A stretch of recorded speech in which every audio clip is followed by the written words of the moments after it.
Les damos la bienvenida entonces.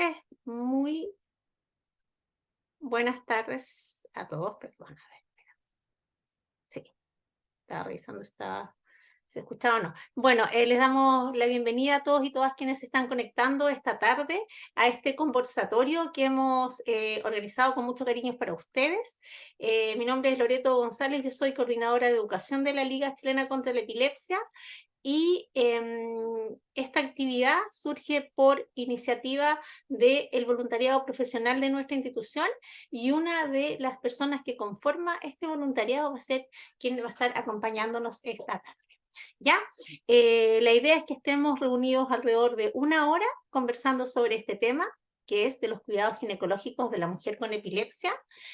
Nuestro interés es que ojalá se estén conectando esta tarde mujeres con este diagnóstico, cuidadores, cuidadoras, familiares y todos quienes estén interesados en conocer un poquito más de este tema tan interesante, ¿no? Para eso nos va a estar acompañando esta tarde, en primer lugar, la doctora Daniela Pese, ginecóloga, quien va a estar a cargo de desarrollar el tema primeramente, y luego la idea es que podamos desarrollar un panel de discusión, para lo cual les pido y les sugiero que vayan haciendo sus preguntas, sus comentarios, sus dudas en el panel de preguntas que tiene esta misma plataforma, que lo van a encontrar ahí en el menú. Entonces ahí nos dejan sus preguntas para que luego de esa presentación tengamos un panel de conversación donde se va a integrar la doctora Paula Contreras, que también la pueden ver ahí ustedes en la pantalla. Ella es neuróloga de adultos, perdón, y va a estar complementando este tema desde esta mirada que es como lo ideal, ¿cierto? Tener este manejo con ambas especialidades. Así que sin nada más que decir, saludar también a nuestro intérprete esta tarde, que va a estar acompañándonos en la transmisión, y partimos con la presentación de la doctora Daniela Pese sobre cuidados ginecológicos de la mujer con epilepsia.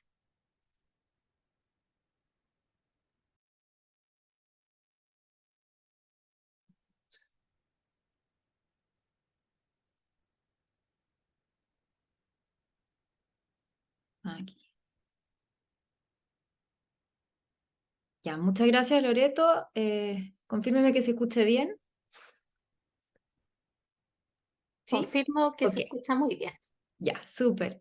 Bueno, como dijo Loreto, yo soy la doctora Daniela Pese, soy ginecobstetra de la Universidad de Chile. Actualmente trabajo en la red UC Christus y en el Hospital Militar de Santiago. Tengo además un diploma en endocrino-ginecología de la Universidad Católica y también uno en la Universidad de Alcalá en el mismo tema. Y además luego hice una estancia formativa en endocrino-ginecología en Barcelona, en el Hospital Sant Joan de Déu.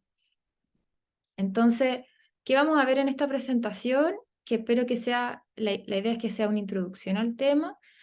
Vamos a ver un poco la introducción, la importancia de este tema, un poco de qué tienen que ver las hormonas con la epilepsia, una epilepsia en específico, que es la epilepsia catamenial, que es la que se asocia un poco a los periodos de menstruación, pero no es solo eso, sino que hay distintas etapas del ciclo menstrual.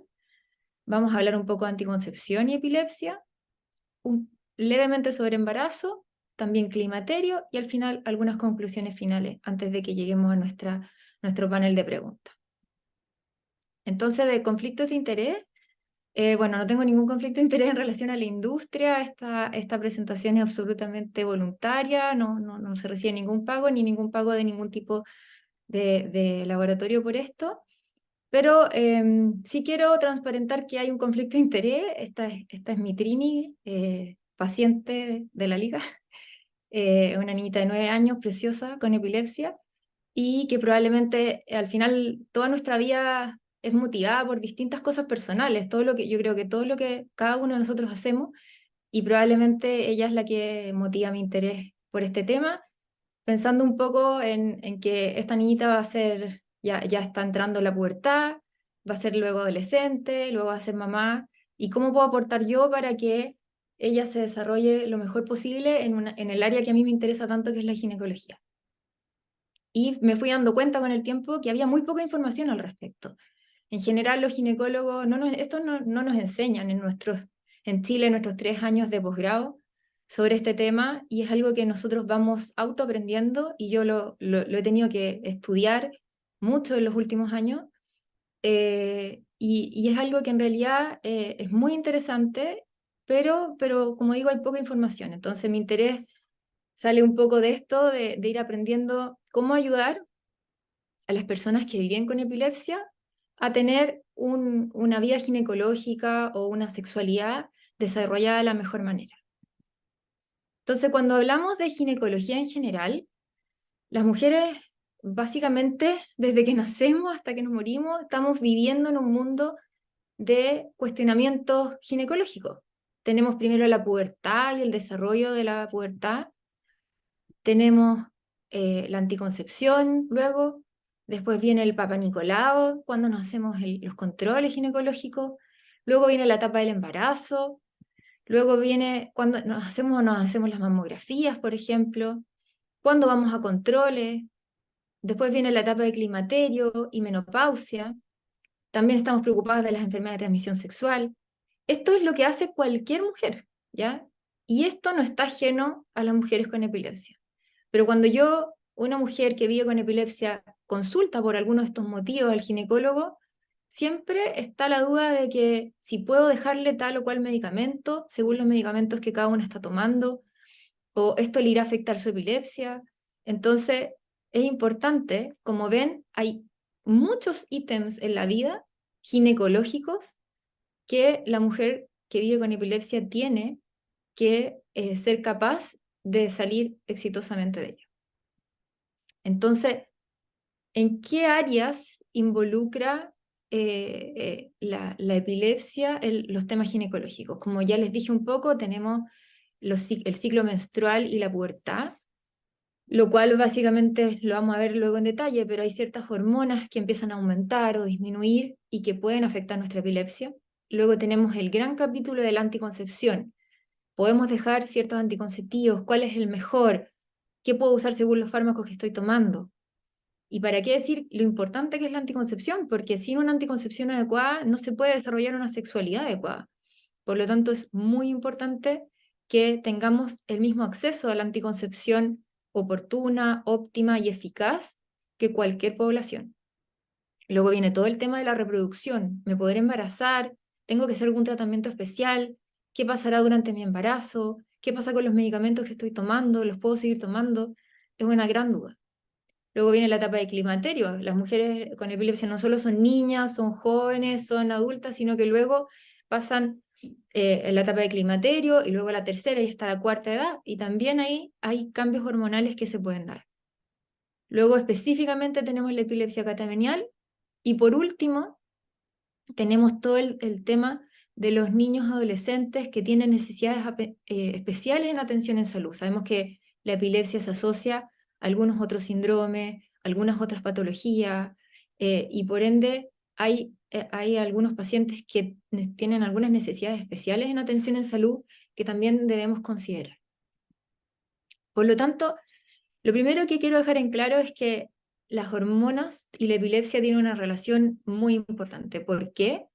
Porque el estrógeno y la progesterona, que son estas dos grandes hormonas que tenemos las mujeres, tienen funciones opuestas en relación a la activación neurológica. Los estrógenos son hormonas, y el estrógeno específicamente es una hormona activadora, ¿ya? Que por distintos, no voy a entrar en detalle, pero por distintos canales, ¿ya? Y interacciones neurológicas, tiende a ser activadora. Y la progesterona es una hormona inhibidora, ya que disminuye todo.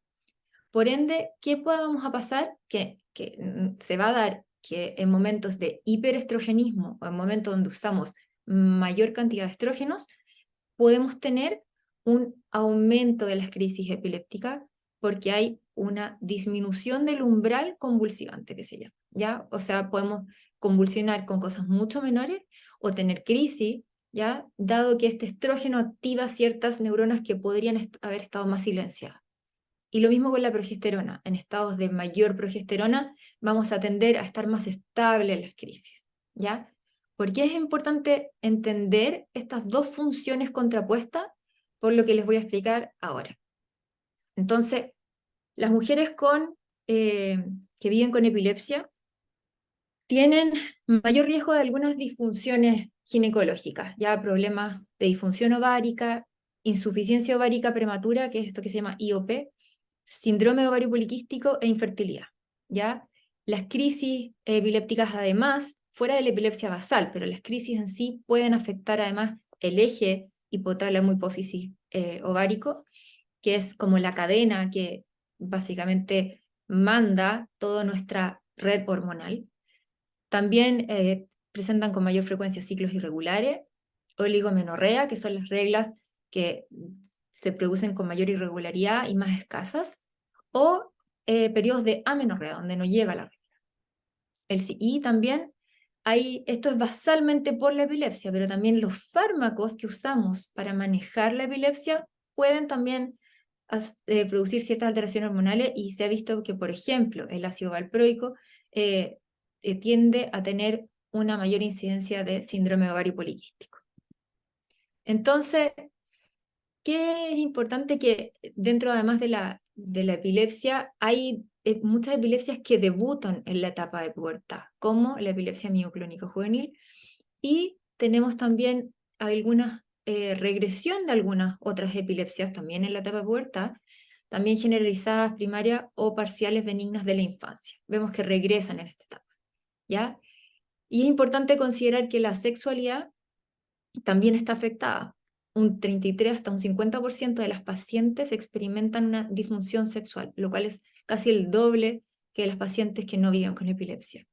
¿Y qué alteración en la disfunción sexual? Dispareunia, que es el dolor con las relaciones, la falta de lubricación, la anorgasmia y ansiedad durante las relaciones.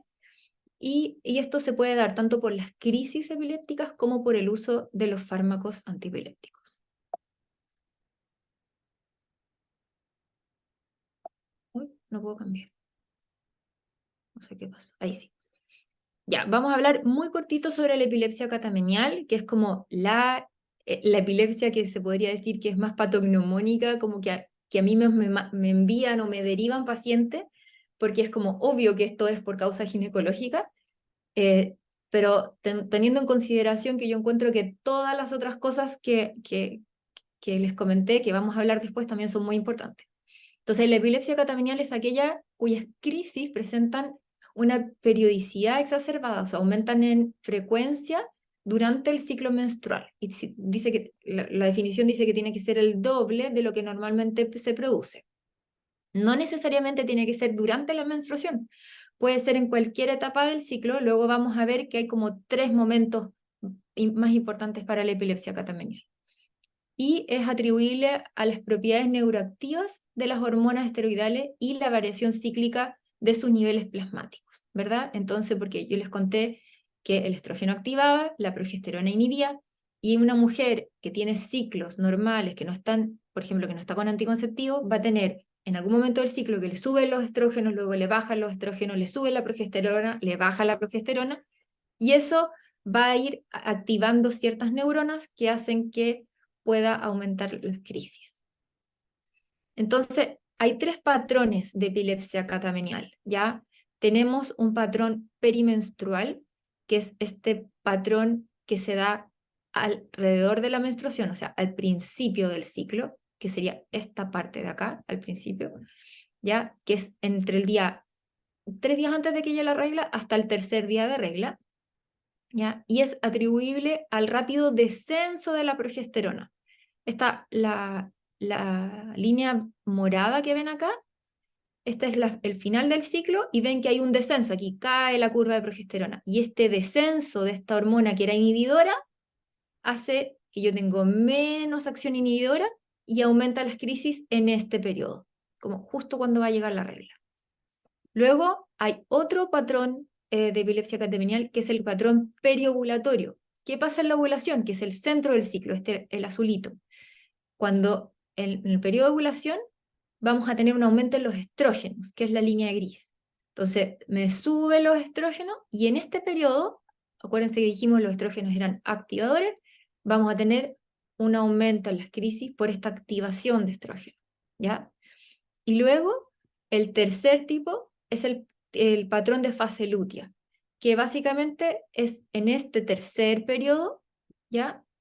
Y es en las pacientes que no ovulan, ¿ya? Donde se produce, donde básicamente no se produce este aumento de progesterona porque la paciente no ovula, ¿ya? Entonces son pacientes que en general tienen un defecto en la ovulación, no producen progesterona y por eso les falta el inhibidor.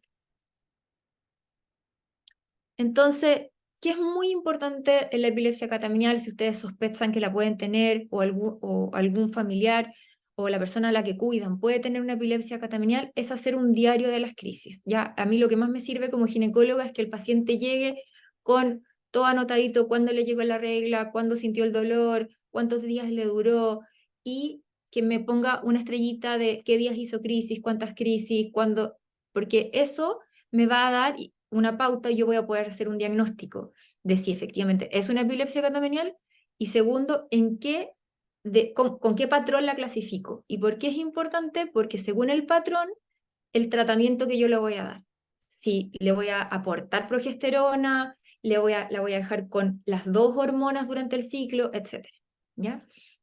Entonces, y en algunas pacientes que tienen el tercer patrón, es recomendable quizás medir los niveles de progesterona y que sería lo único que en realidad yo necesitaría en algunos pacientes. Entonces, no es necesario que lleguen con un montón de exámenes, porque lo que más importa es el diario de las crisis, ¿ya? ¿Cómo la manejamos? Primero tenemos que ver que los niveles de los FAES, lo puse como resumido, pero son los fármacos antiepilépticos, que los niveles de los fármacos antiepilépticos que está usando la paciente estén correctos. Eso es lo básico, ¿ya? Tenemos que saber, tenemos que tener un feedback del neurólogo que está tratando al paciente para saber, no, sí, los niveles están bien y pese a eso estamos con aumento de las crisis. Lo primero que tenemos que descartar es que esté con una dosis subóptima o subterapéutica. Segundo, ajustar las dosis si efectivamente vemos que está con dosis subterapéutica. Tercera opción, podemos agregar algunos medicamentos como la benzodiazepina. También la acetazolamida, con una acción que tiene a nivel cerebral, vemos que también se podría dejar durante los días de mayor crisis. También podemos usar progesterona, como les dije, como inhibidor en algunas etapas. Y es importante también que debemos considerar que los fármacos antiepilépticos pueden inducir, bajar los niveles de progesterona, entonces eso es muy importante considerarlo. Y se ha visto que en general la epilepsia catamenial tiene los mejores resultados usando la motrigina. Por lo tanto, en general las pacientes que usan la motrigina tienen menos epilepsia catamenial o es uno de los fármacos que podríamos sugerir agregar al neurólogo si es que se puede, según el perfil de la epilepsia, para manejar este tipo de epilepsia. Ya, vamos a pasar al siguiente tema, que es el tema de la anticoncepción. Ya, como vemos en esta imagen, hay distintos tipos de métodos anticonceptivos. Ya, básicamente, en Chile hay aproximadamente entre 80.000 y 100.000 mujeres en edad fértil que viven con epilepsia. Por lo tanto, tenemos un número muy alto de pacientes que necesitan anticoncepción. Es fundamental el uso adecuado de un método anticonceptivo para planificar embarazo en pacientes con epilepsia. Y en general, los anticonceptivos no afectan la enfermedad. En general, vamos a ver que hay uno específico que tenemos que tener cuidado más adelante, pero sí los fármacos inductores enzimáticos, que son algunos de los antiepilépticos, no todos, pueden reducir la eficacia del anticonceptivo. Entonces, se deben usar la mayoría de las veces anticonceptivos con dosis muy altas en pacientes que usan estos fármacos inductores enzimáticos. En Chile ni siquiera existen estos anticonceptivos con estas dosis tan altas en este momento. Por lo tanto, sí es importante que sea evaluada la paciente por un ginecólogo que pueda entender bien las dosis que necesita. Ya.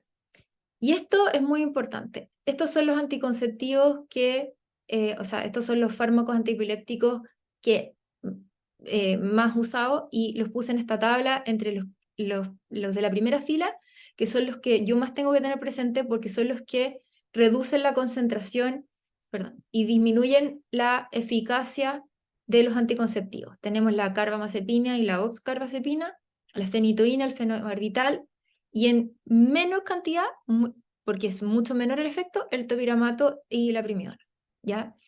Y tenemos toda esta lista de fármacos, y por eso la quise poner, que no aumentan ni alteran la eficacia de los anticonceptivos.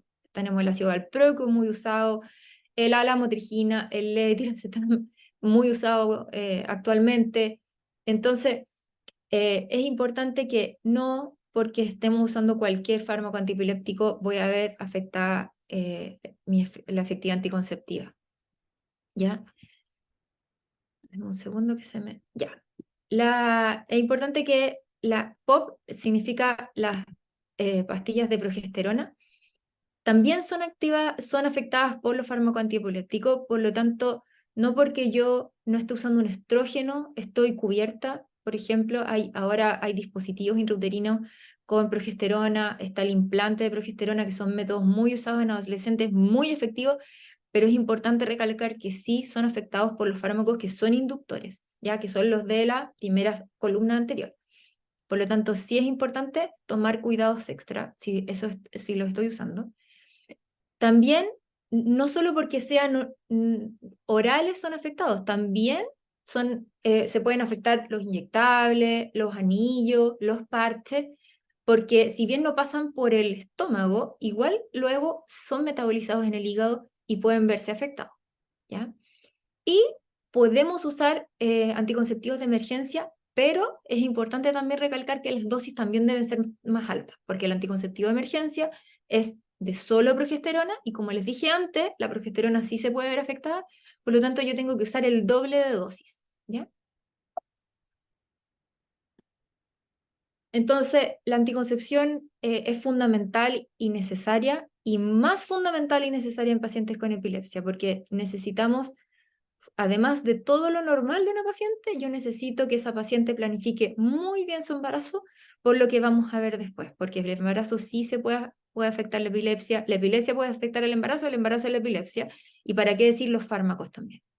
Siempre debemos evaluar el uso de los fármacos inductores, ¿ya? Si la paciente los está usando o no, y idealmente preferir el uso de los métodos anticonceptivos no hormonales, como la T de cobre y el preservativo, ¿ya? Especialmente en las pacientes que usan fármacos inductores. Les dije que íbamos a comentar de un anticonceptivo especial, la lamotrigina, que es muy usada.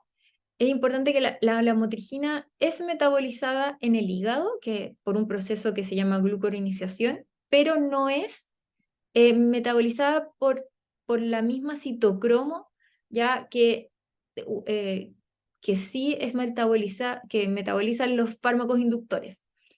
Por lo tanto, no es afectada, ya no afecta básicamente los anticonceptivos, y al revés, los estrógenos aumentan la actividad de esta enzima que metaboliza la lamotrigina y por lo tanto reduce su concentración plasmática. Entonces, la lamotrigina es el único anticonvulsivante que yo tengo que tener cuidado, que si yo dejo anticonceptivos, puede afectarse la epilepsia de la paciente. ¿Ya? Básicamente, las dosis tenemos que aumentarlas un poquito, vigilar, siempre indicar anticonceptivos, ojalá de ciclos extendidos, sin muchas variaciones hormonales. Y en las pacientes que yo lo indico, cuando están tomando anticonceptivo y dejo la lamotrigina, no hay tanto problema porque yo voy a titular esa lamotrigina con el anticonceptivo basal. Pero si yo a una paciente que está tomando la lamotrigina le dejo un anticonceptivo, debo titular las dosis de lamotrigina y hacer un control, tanto clínico como farmacológico de esa paciente. Y junto con el levetiracetam, es el más recomendado durante el embarazo por su bajo riesgo de teratogenicidad. Por lo tanto, si bien, como les dije, es afectada, es una muy buena herramienta terapéutica, tanto para los ginecólogos como para los neurólogos, para el manejo de la epilepsia en esta etapa. Un poquito sobre embarazo. Yo no me dedico particularmente a la obstetricia, a mí me gusta más la ginecología pura, pero no puedo dejar de mencionar sobre el embarazo y porque existe este gran susto sobre los fármacos antipilépticos y el efecto teratogénico que tienen. La teratogenicidad básicamente es la posibilidad de producir malformaciones o alteraciones fetales. es importante destacar que existe un registro de malformaciones fetales asociadas a fármacos antiepilépticos que se llama EURAP, que es muy bueno y Chile participa en ello. Esto, en la liga hay una encargada del EURAP que lleva un registro absolutamente notable, así que en ese sentido tenemos una gran ventaja ya que tenemos estadísticas muy buenas al respecto.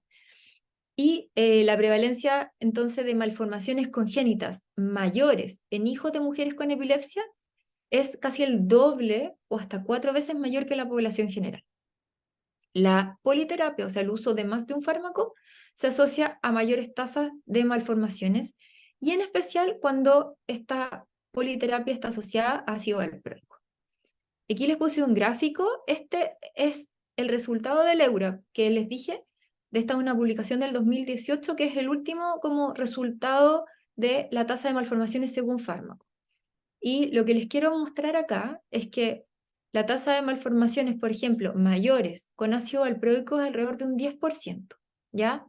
Con otros, por ejemplo, la carbamazepina es un 5%, ¿ya? El fenobarbital es un 6%, la fenitoína un 6%, el topiramato un 3%, y, por ejemplo, los fármacos más seguros, que serían, como les dije antes, la lamotrigina y el levetiracetam, un 2,8 y un 2,9%, que son tasas mucho más bajas que o sea, casi al nivel de la población general.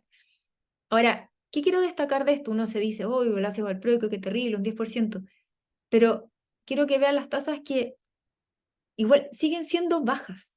O sea, no porque una mujer embarazada tome ácido valproico, su hijo va a nacer con un problema. Ya tenemos solo un 10% de que tenga un problema. Tenemos un 90% de tener un niño sin ninguna malformación mayor.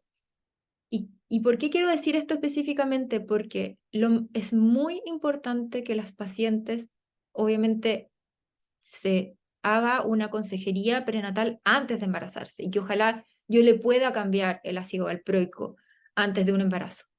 Pero si es un embarazo que no nos saltamos la anticoncepción, fue un embarazo no deseado, no planificado, y que la mujer se dio cuenta y está tomando el ácido valproico, lo importante es no suspenderlo en el momento por sí sola, sino que ir al ginecólogo, ir a su neuróloga, y va a ser mucho peor suspender el ácido valproico por su cuenta que seguir tomándolo, ¿ya? Entonces, eso quiero también destacar de esta tabla. Entonces, hay distintos tipos de malformaciones que se pueden presentar asociados a algunos medicamentos, ¿ya? Hay también una mayor prevalencia de retraso del desarrollo en los primeros años de vida, y los mayores efectos en realidad están reportados con el ácido valproico y son dosis dependientes. Tenemos estas malformaciones congénitas mayores, que les puse esta tabla, que es lo más característico, que son los defectos del tubo neural, las malformaciones geniturinarias, defectos en extremidades, alteraciones en el paladar y alteraciones cardíacas. Y hay algunas anomalías menores, ¿ya? Anomalías menores significa cuando no afectan una función del cuerpo fundamental. Son algunas alteraciones en los ojos, en las orejas, algunas malformaciones en la nariz, boca, o algunas cosas en las extremidades de los deditos, ¿ya? Y esto también, esto solo como referencia, no es necesario que vean en detalle esta tabla, pero un poco lo que refleja es los distintos fármacos, ¿ya? Esto también viene del EURAP, del registro de malformaciones, entonces los distintos tipos de fármacos y el tipo de malformaciones que produce, ¿ya? Entonces habíamos dicho que efectivamente los que ven, como ven, los números mayores están en el ácido valproico y en lo que es la carbamazepina, y vemos que hay pocas alteraciones con los otros medicamentos, ¿ya? Principalmente, ¿qué es lo mayor? ¿Qué es lo más alto? Como vemos, en general son todas entre un 1 y un 2%, pero son las alteraciones cardíacas, las alteraciones en el tubo neural, las alteraciones geniturinarias, ¿ya? Que como les dije antes, es lo más frecuente. Entonces, como recomendaciones, en lo posible, evitar el uso de ácido valproico y el uso de muchos fármacos. En lo posible también evitar el uso de fenitoína fenobarbital durante el embarazo para reducir las consecuencias cognitivas, porque estos dos fármacos se asocian a mayor retraso cognitivo. ¿Ya?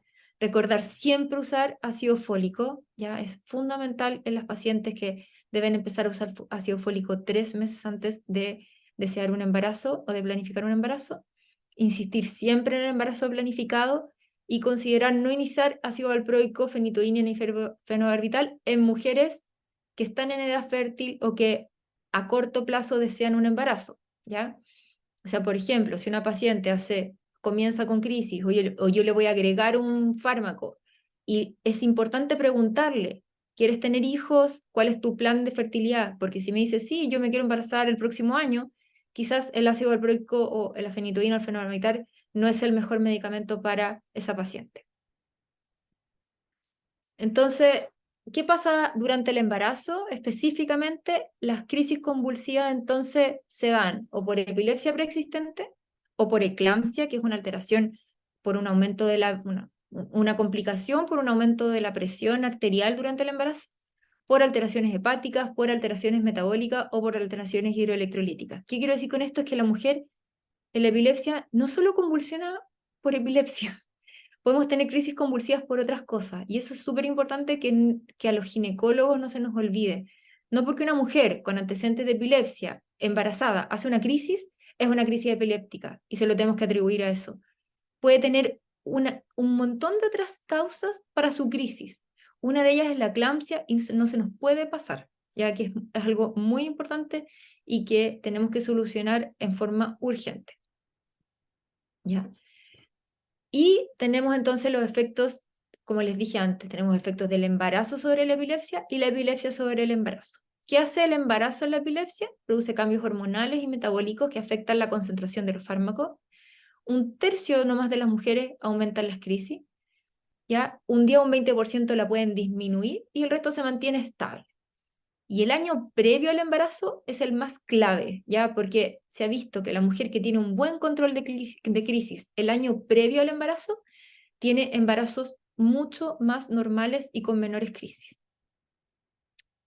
Es muy importante procurar la correcta higiene del sueño, ya que eso en verdad lo educamos a los pacientes con epilepsia desde el diagnóstico, pero hay que reforzarlo porque el embarazo es una situación donde se afecta mucho el sueño, por lo tanto tenemos que volver a indicar que la paciente tenga una correcta higiene del sueño. Debemos hacer un control mensual de los niveles plasmáticos de los fármacos y fundamental, educar y planificar. Ahora, al revés, la epilepsia sobre el embarazo, bueno, sabemos que las pacientes con epilepsia tienen aumento de los sangrados vaginales, aumento de la hiperemesis, que es este aumento en los vómitos y las náuseas especialmente la primera etapa de embarazo, aumento del riesgo de desprendimiento prematuro de placenta, eclampsia y preeclampsia también aumentan al doble. Aumenta en los partos prematuros y la cesárea. Y las crisis tónico-clónicos generalizadas pueden ser de alto riesgo durante el trabajo de parto y el parto, ya que pueden afectar el oxígeno que le está llegando a la guaguita. ¿Ya? Solo el 1% de las mujeres epilépticas presentan convulsiones durante el parto, por lo tanto tenemos que estar tranquilos con eso. Lo más probable es que a una paciente con antecedentes de epilepsia no le pase nada durante el parto. ¿Ya? Y las crisis se deben controlar con benzodiazepina. Es importante usar vitamina K en embarazadas y en recién nacidos que usan algunos medicamentos que disminuyen la cantidad de vitamina K para evitar algunas alteraciones en la coagulación. ¿Ya? Y efectos de las crisis sobre el desarrollo fetal. Sabemos que las crisis tónico-clónicas, como les dije antes, aumentan la hipoxia fetal, lo cual aumenta el riesgo de aborto espontáneo y de hemorragias intracraneales. Y el estatus epiléptico es una emergencia materno-fetal, tiene una alta mortalidad, por lo tanto debemos ser muy activos en tratar a esa paciente.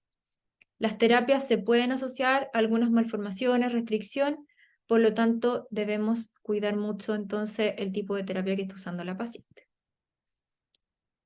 Y por último, esto ya terminando un poco el ciclo de vida de la mujer, vamos a hablar sobre epilepsia y climaterio. Sabemos que el climaterio se producen muchos cambios hormonales, ya al principio hay unos picos de estrógeno, ya, de luego empiezan a bajar los estrógenos, por lo tanto las crisis empiezan a ser más frecuentes en estas pacientes, ya, por las fluctuaciones hormonales que tienen. Además, estas pacientes a veces en climaterio dejan de usar anticonceptivos que mantenían los niveles hormonales más estables y eso hace que empiecen a estar influenciadas por los niveles hormonales propios que son más fluctuantes.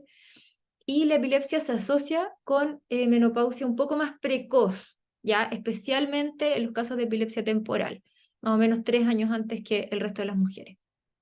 Y después de la menopausia, cuando ya bajan completamente los estrógenos, se disminuyen mucho las crisis, ya que tenemos una disminución importante de esta hormona que era más activadora. En relación a la terapia de reemplazo hormonal, siempre debemos usar combinada, nunca usar estrógeno solo y o testosterona sola porque puede aumentar las crisis. Y importante destacar que la terapia de reemplazo hormonal mejora la osteoporosis, que aumenta con el uso de los fármacos antiepilépticos. Por lo tanto, no tenemos que descartar usar una terapia de reemplazo hormonal en estas pacientes. Y, como les dije, hay algunos medicamentos que aumentan el catabolismo, la destrucción, se podría decir, de la vitamina D. Por lo tanto, es súper importante que los pacientes en esta etapa se suplementen bien de vitamina D. Entonces, habiendo hecho este repaso por todo el ciclo vital de la mujer, desde la pubertad hasta el climaterio, y todas las cosas específicas que como ginecólogos nos toca ver, podemos decir que hay una gran variedad de consecuencias de la epilepsia en la mujer. Abarcan ámbitos de la vida diaria, sexual, reproductiva, en todo el ciclo vital. El control y la educación es lo más importante. Y esto lo quiero educar a los cuidadores, educar a las pacientes y educar a los profesionales de la salud, que es lo que pretendo hacer un poco en esta charla. Ya, la correcta información y la planificación de las terapias en las distintas etapas de la vida es vital y la educación médica de todo el equipo involucrado es fundamental.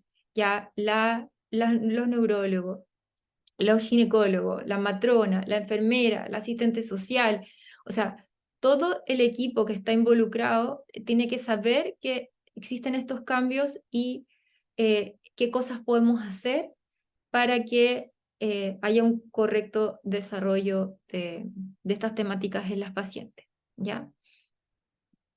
Eso. Termino con esta imagen. Ya, yo además tengo una beta un poco artística. A principio de año hicimos un taller para pacientes y cuidadores en la liga que fue muy entretenido. Aquí está mi Trini como que mostré al principio ayudando ahí con las pacientes de la liga haciendo un taller que fue muy entretenido y muy gratificante. Así que les doy gracias por darme esta oportunidad de compartir los conocimientos, compartir lo que he ido aprendiendo durante estos años. Y eso, espero poder seguir ayudando a la liga y a las pacientes a futuro. Muchas gracias. Muchas gracias, doctora, por la presentación. Han llegado hartas preguntas, así que vamos a tratar de, en el tiempo que nos queda, ir respondiendo todas las preguntas y que puedan aclararse y tengamos también las miradas y las opiniones tanto de ginecólogo como de neurólogo. Entonces, para iniciar, doctora Contreras, quisiera usted, como antes de partir, hacer algún comentario para que ya vayamos a las preguntas. A ver, yo creo que Daniela hizo una presentación muy buena, bastante bien desarrollada todo el ciclo. Eh, Creo que fue bastante bien enfocada. Eh, Creo que, no sé si me salté o no, pero el tema de la lactancia, no sé si lo comentaste en algún momento después en el tema del embarazo y todo, porque es una de las preguntas que muchas veces de repente hacen los pacientes en que están embarazadas ya, tomando fármacos y muchas veces le dicen que no pueden tomar pecho a su guagua. Y la verdad es que recordar que sí pueden tomar pecho y la indicación es fundamental que tomen. Es la mejor forma de que su hijo se conecte también con su madre y además están acostumbrados un poco al tema de los medicamentos antipilépticos que ha tomado la mamá todo el tiempo, por lo tanto no le va a generar ningún daño. Hay como algunas excepciones solamente en caso de que la guagua nazca con algún problema hepático muy severo. Ahí, claro, hay una restricción que se tiene que dar, sobre todo con el uso de la lamotrigina, pero el resto de los medicamentos, pues, perfecto. O sea, no hay ningún medicamento que no puedan, que el hijo no pueda tomar pecho de su madre porque está tomando medicamentos para la epilepsia. Quería hacer ese comentario porque no me acuerdo si lo hiciste o no, pero me encantó la presentación, está muy buena. Muchas gracias. Gracias, doctora. Ya, vamos a ir viendo los temas porque, claro, quizás no se mencionó en profundidad. Hay una pregunta para partir que tiene que ver con la última parte de la presentación y que tiene que ver con el periodo de la menopausia. Y nos preguntan sobre el cambio, pero específicamente en la frecuencia de las crisis durante este periodo y por qué sería y cómo se puede abordar.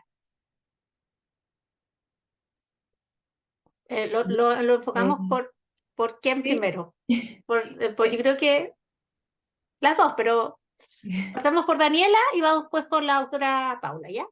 Claro, lo que pasa es que aquí se dan dos cosas. En la menopausia, a ver, la menopausia se define como la fecha de última regla, lo cual en verdad no tiene tanta importancia. Lo importante es este periodo de climaterio, que son los años antes, durante y después de la menopausia. Y vemos que, ¿por qué se llama climaterio? Porque las variaciones hormonales son gigantes, o sea, es todo un periodo largo de la vida donde tenemos pic de estrógenos, bajas de estrógenos.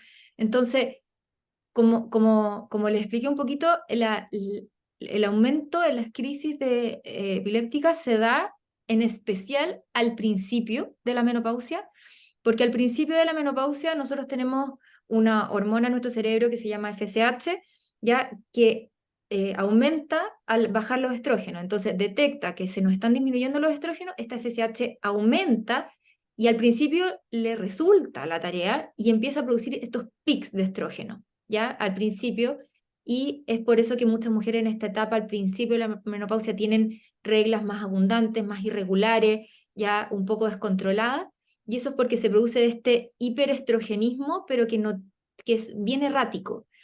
Y como se producen estos pics de estrógeno, se va a producir este pic de esta hormona activadora que puede bajar el umbral convulsivante y aumentar el periodo de crisis, ¿ya? Entonces, en cuanto puede aumentar básicamente la frecuencia de las crisis en este periodo antes de la menopausia, que serían como 2 años antes. Luego, cuando ya se corta la regla, va a bajar el nivel de estrógeno, ¿ya? Y ahí se va a ver una disminución en las crisis, porque ya no vamos a tener estrógeno. ¿Cuándo aumentarían? Si es que yo a esa mujer que estaría indicado dejarle una terapia de reemplazo hormonal, le dejo mucho estrógeno sin dejarle progesterona. Y ahí puedo tener de nuevo un pic de crisis si yo no hice bien una anamnesis y no pregunté bien por su epilepsia.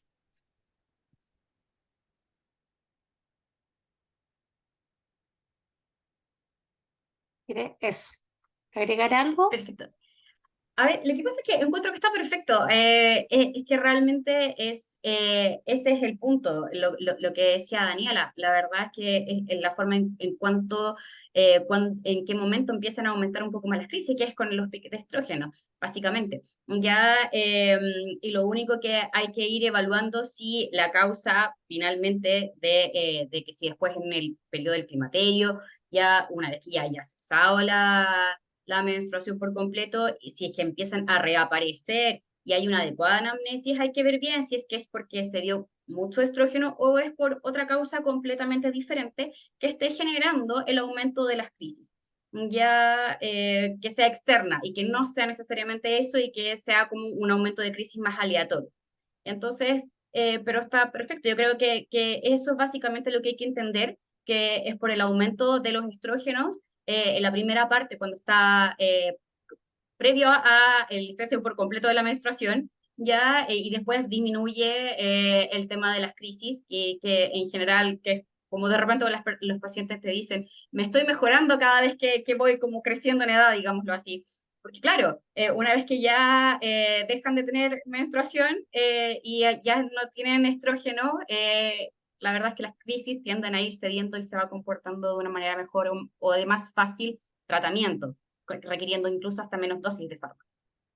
Eso. Ya. Muchas gracias. Hay otra pregunta bien interesante que dice, ¿la epilepsia o los tratamientos para la epilepsia, entendemos los fármacos, ¿no? ¿Pueden influir en la libido y en la función sexual?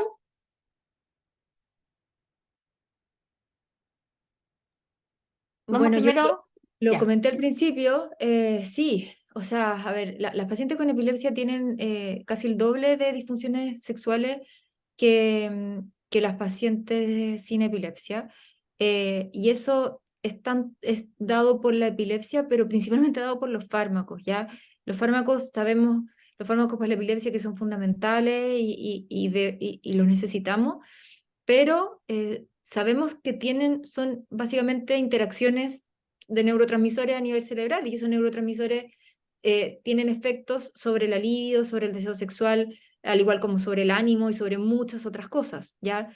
Por lo tanto, sí, las pacientes que usan fármacos epilépticos tienen mayor alteración de disfunciones sexuales, lo cual no significa que tengan como en buen chileno, aguantarse. ¿Ya? Y es un poco lo que quise decir, hay que ponerlo sobre el tapete, es un problema, tenemos que ayudarlas con eso. Ya quizás no hay hormonas que vamos a poder usar, pero sí hay distintos tipos de terapia, terapias cognitivas conductuales, terapias locales de uso de ciertos lubricantes o ciertos medicamentos que no interactúan con la epilepsia ni con los fármacos y que sí puede ser un aporte para que esa mujer mejore su vida sexual. Creo también que es importante porque si bien está todo perfecto lo que dijo Daniela respecto al tema de como la parte sexual, otro de los grandes temas son los temas anímicos que tienen las pacientes, muchas de ellas, sobre todo por el solo hecho de tener epilepsia, ya empiezan con una baja anímica. Y también hay muchos de los medicamentos que se ocupan para la epilepsia y que tal vez se dejan porque no hay otro fármaco que le ayude mejor a ese paciente que otros, ya, porque también hay que ir viendo eso, y que pueden esos medicamentos también estar generando un cierto estado más depresivo, un poco más de angustia. Y la misma angustia también pueden llevar a que la paciente tenga algún grado de disfunción sexual. Porque también y esto se vuelve como un círculo vicioso en que se angustian cada vez más por el mismo tema y esto genera también un mayor estado depresivo y más angustia en el mismo tema. Entonces también hay que entender esa parte que tiene que ver con un tema de los fármacos, pero también tiene que ver con un tema también anímico de la paciente y de lo que está viviendo en el momento. Eso. Hay una pregunta súper interesante con respecto a la edad de inicio del control ginecológico. Hay una mamá que nos pregunta, mi hija tiene epilepsia y ya tiene 15 años. ¿Sería bueno que ya vaya a ver un ginecólogo? ¿Alguna recomendación? Por ejemplo, ¿a qué ginecólogo ir? Yo creo que eso va a ir dependiendo un poco de lo que se vaya encontrando. Ya, por ejemplo, si son niños muy pequeñitos que tienen, por ejemplo, algún tipo de botón mamario, que tienen, por ejemplo, 9, 10 años, tal vez sí es necesario ir con algún ginecólogo. Hay ginecólogos infantos juveniles, ya como para ir haciendo algún tipo de acercamiento. Ya, pero eso también va a ir dependiendo un poco de qué es lo que van viendo en el día a día y de cómo se va comportando el niño o la niña. Eh, no sé, ¿qué otra opinión más tienes en cuanto a la edad? Porque no es como una edad fija necesariamente. Eso. Sí, yo encuentro que no hay una edad fija para empezar los controles ginecológicos. Hay hitos importantes, ¿ya? Y una de las cosas importantes, según la encuesta nacional de la juventud en Chile, las mujeres comienzan su actividad sexual en segundo medio, ¿ya? A los 16 años, ¿ya? Eso según la última encuesta. Por lo tanto, yo encuentro que sería recomendable que las niñas, aproximadamente a los 16 años por lo menos, vayan al ginecólogo, ¿ya? Porque la estadística nos dice que van a tener actividad sexual. Y especialmente las pacientes que viven con epilepsia, si yo no digo que tengan o que no tengan, eso es particular de cada familia, de cada persona, pero si van a tener, que tengan toda la educación y todas las herramientas necesarias para vivir su sexualidad plenamente, ¿ya? Y una de ellas es la anticoncepción. Por lo tanto, yo sí recomendaría que como 16 años que sea una edad de referencia, ¿ya? Puede ser antes, dependiendo del contexto de la familia. Yo eso solo pensando en la anticoncepción, porque también hay otros muchos factores que pueden estar influenciados, que el dolor con la regla, que se llama la dismenorrea, las alteraciones en el ciclo, el acné, que para un adolescente puede ser súper importante, ¿ya? Entonces, como decía Paula, en realidad va a depender mucho de lo que esté viviendo esa mujer y, y de que pueden haber cosas distintas que se vayan necesitando, ¿ya? Eso, principalmente. Ya, hay algunas preguntas que tienen que ver con anticoncepción, pero específicamente no voy a nombrar la marca, pero preguntan por la inyección. ¿Y qué opinión tienes en el uso de esta inyección, cierto, anticonceptiva en mujeres con epilepsia, obviamente, en general? Y en específico también alguien nos pregunta por la inyección que es cada 3 meses, creo, y que toma la motrigina y levetiracetam, perdón. Ya, ya. Si, si nos ponemos a ver cada caso, es verdad, como dices tú, no va al caso, pero sí, a ver, los medicamentos inyectables mensuales ya son combinados, tienen tanto un estrógeno con una progesterona, ya, eso es lo primero que debemos recalcar. Entonces, para tener en consideración con lo que hablamos de los fármacos antes, ya, y no porque sea inyectable no va a ser, no lo van a disminuir los fármacos inductores, ya como dije. Entonces, si esa paciente usa inyección mensual y usa un fármaco que es inductor enzimático, ya recordemos que era la carbamazepina, la oxcarbamazepina, ya el fenobarbital, esos fármacos van a disminuir la eficacia del anticonceptivo hasta más o menos un 40% del inyectable. Por lo tanto, esa paciente puede usarlo sabiendo que es menos efectivo y por lo tanto debe usar un método de barrera si sigue usando. Método de barrera me refiero a usar preservativo, ¿ya? Y eso igual, al final, sumando los dos métodos, va a tener una menor efectividad que en una paciente que no usa el inyectable mensual. Ahora, el inyectable trimestral es de solo progesterona, específicamente medroxiprogesterona, ¿ya? Y ese también se va a ver afectado, ¿ya? Hay muchas enfermedades, ¿ya? Que no tienen nada que ver con la epilepsia, que nosotros usamos, como que no pueden usar estrógeno, entonces usamos progesterona, ya ahí estamos bien. Pero la epilepsia, como a veces cae como que la catalogan en ese grupo de enfermedad y es importante que no es así. Los progestágenos se afectan igual que los estrógenos. Por lo tanto, la progesterona esta que se inyecta cada 3 meses, su eficacia se va a ver afectada igual que el otro. Por lo tanto, tengo que usar un método de barrera.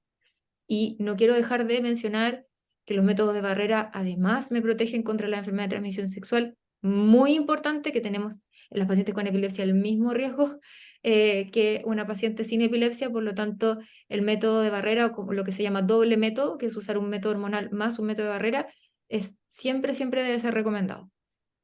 Perfecto. Quiero hacer con algunas preguntas sobre embarazo que también hay. Por ejemplo, para la doctora Contreras dice así: ¿cómo se van ajustando los medicamentos de la epilepsia durante el embarazo? Y si este proceso, en realidad los fármacos, ¿cómo pudieran afectar a la guaguita, al feto? A ver, eso va a ir dependiendo también del tipo de medicamento que esté tomando la paciente. Ya, por ejemplo, una paciente que está tomando levetiracetam, lo más probable es que no vamos a tener ningún tipo de cambio con el medicamento desde el inicio hasta el final del embarazo, versus, por ejemplo, el uso de la lamotrigina, ya que la lamotrigina en el tercer trimestre ya tiende a bajar en forma muy importante sus niveles. Por lo tanto, dentro de las cosas que uno hace es medir los niveles plasmáticos cuando queda embarazada la paciente o cuando ya nos avisa, nos dice, oh, estoy embarazada. Entonces, ahí le pedimos niveles plasmáticos para saber cuál es como su inicio, como su basal, ¿ya? Y teniendo en cuenta también cuáles eran los niveles que tenía la paciente de antes, como para poder hacer una comparación. Y después poder ir viendo con el tiempo, porque necesitan controles más regulares, ir viendo nuevamente niveles plasmáticos del medicamento y ver si es que se mantienen en la misma línea o si estos tienden a ir disminuyendo y de esa forma se tiende a ir ajustando. No hay como una regla como para poder decir, en tanta cantidad de tiempo yo voy a subir una pastilla o 2 pastillas o voy a bajar una, voy a bajar, no. Eso va a ir siendo caso a caso y dependiendo de cada fármaco. El fármaco que en general nosotros tenemos mucho más cuidado es con la lamotrigina, ¿ya? Porque es el que tiende a bajar mucho sus niveles y por lo tanto, al bajar sus niveles, potencialmente, obviamente, va a bajar su eficacia y podría tener crisis. ¿ya? Entonces, ese es como el mayor riesgo, ¿ya? Pero es solamente cosa de ir haciendo el ajuste adecuado en el tiempo, cosa de que no pase absolutamente nada o que se mantenga en mayor control. Eso.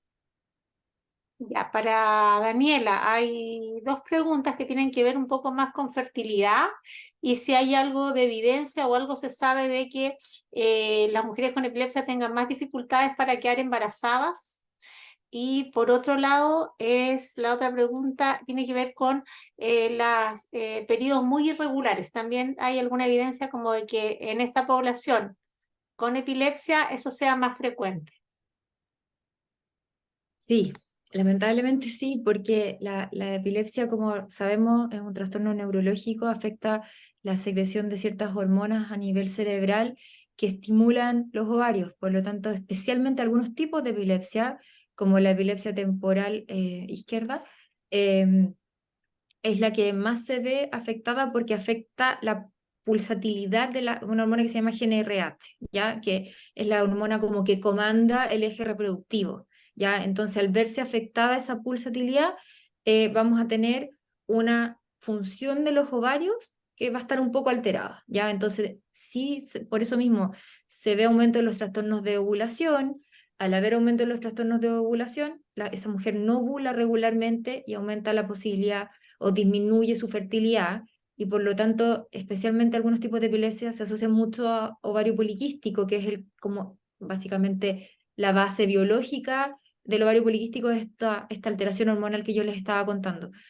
Y en relación a las reglas irregulares es lo mismo, porque si una mujer no ovula, tiene algunos sangrados que no tienen un orden o un ciclo hormonal establecido. Entonces, pueden tener sangrados irregulares y que son de mayor o menor cuantía si es que se producen estas alteraciones en la ovulación. Perfecto. Y para la doctora Contreras, hay muchas preguntas, voy a hacer las últimas preguntas y voy a tratar de ir agrupándolas. Con respecto al periodo del embarazo también, y como se mencionó durante la presentación de Daniela, pueden aparecer crisis de epilepsia y también crisis agudas, ¿cierto? De origen no epiléptico. ¿Cómo se discrimina cuál es cuál? Y la otra pregunta tiene que ver con respecto a las tasas de teratogeneidad y la relación que tiene este riesgo con la politerapia o que la mujer tome una gran cantidad de medicamentos. A ver, lo primero es que si es que hay crisis en el embarazo, ¿cómo se pueden ir diferenciando? Em, la verdad es que es complejo, no es como fácil llegar y decir, tuvo una crisis, ahí mismo voy a saber si es una crisis de epilepsia o es una crisis por otra causa. O sea, lo primero que hay que hacer es llevar al servicio de urgencia y empezar a ir evaluando cosas más específicas, como por ejemplo cómo está la presión de esta mujer que está, por ejemplo, embarazada, cómo está la glicemia, porque si hacen una hipoglicemia severa por alguna causa, también puede existir una crisis. Entonces hay que hacer el descarte de las otras causas que pueden estar asociadas, ¿ya?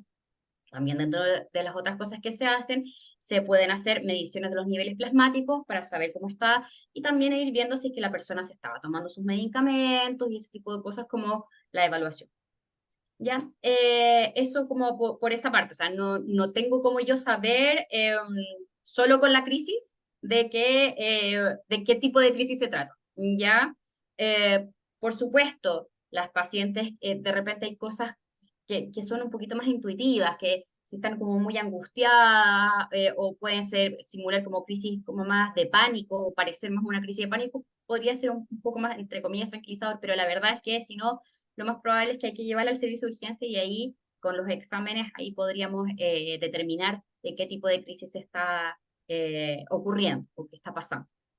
La otra pregunta era de respecto... Se aumentaba el riesgo de teratogeneidad y si eso estaba Ya, perfecto. relacionado con la cantidad de medicamentos que se tomaran.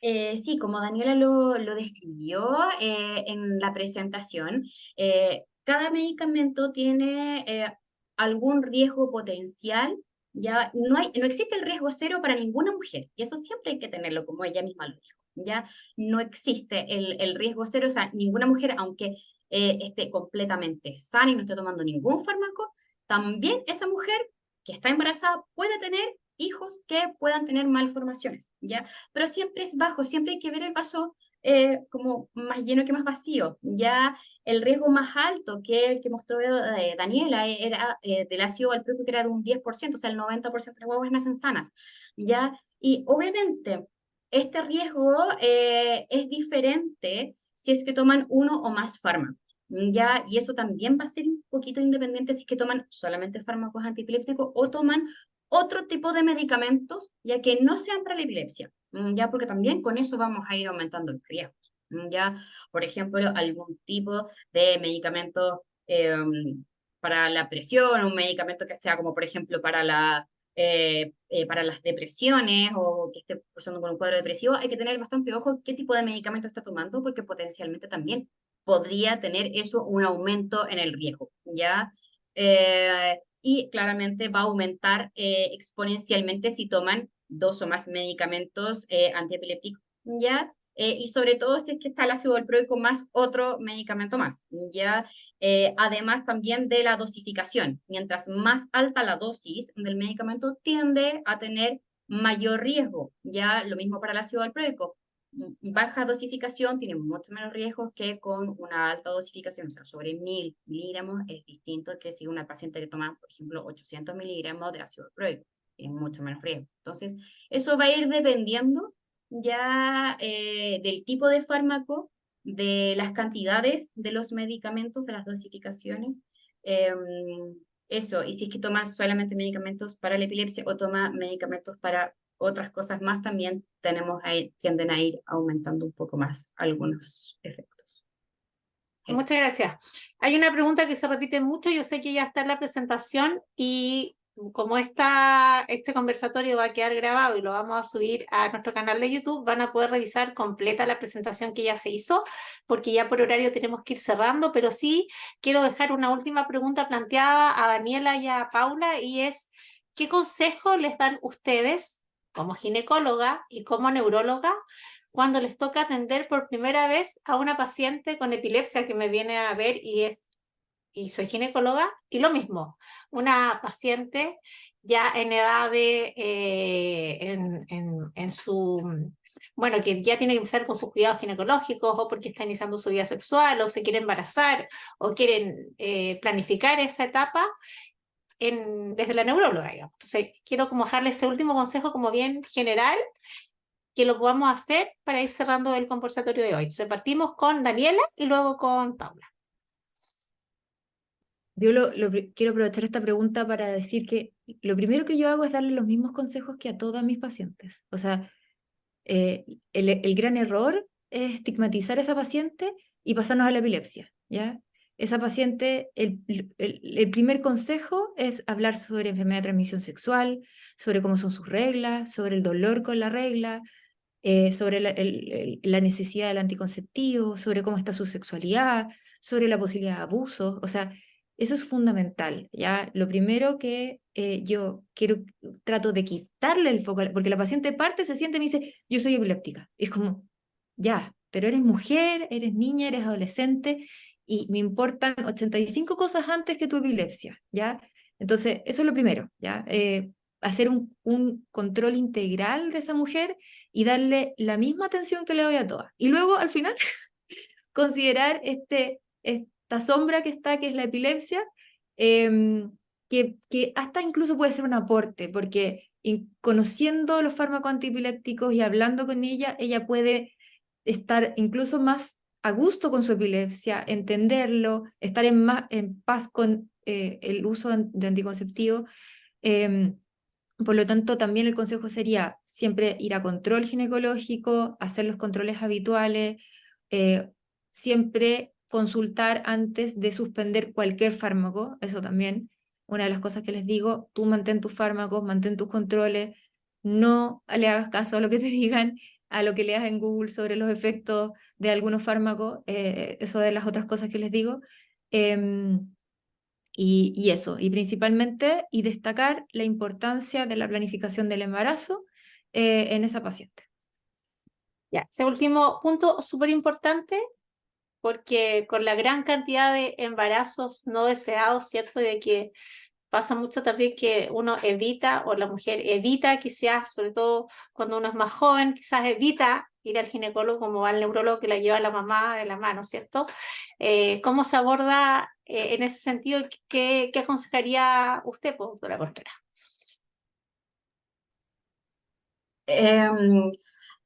A ver, es que es como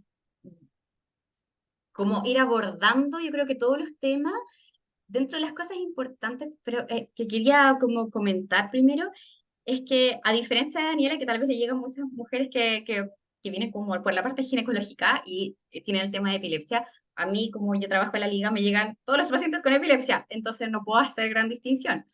Y el foco principal es eso.